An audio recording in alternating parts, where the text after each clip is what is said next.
Ikapoy naman kung sigunahon na o unsa na po'y sud-ano na mo karong panihapon o niya kay ang akong mga sakop kay wala man sad sila ilahang idea gud ug unsay sud-anon mag-agad ra pud sila nako. So maong nipalit ko og usa ka kilo nga adobo cat sa Gaisano Savers.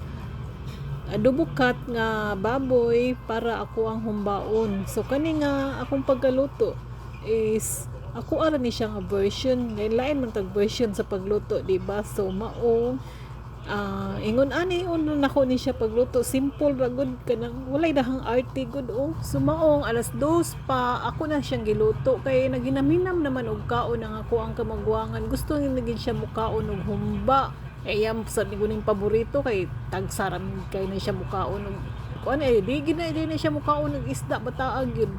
Ang iyang kauno ingon naani gid mga karne. Nya karon nagsayo ko og luto kay nanihap na ni udto mi mga alas 10 pa man gud nya.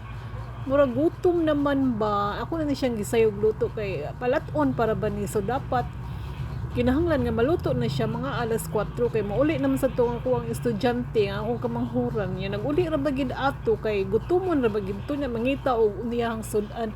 So mao ni simple ra gud siya pagkaluto pero lami gid kaayo gibutangan na ako siya pineapple nya lata naman sad kay siya mga 1 hour gid na ako siyang gilatan so lami gyud siya.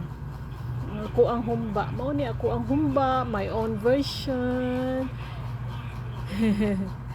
So mga onata, salamat sa pagtan-aw sa ako ang video.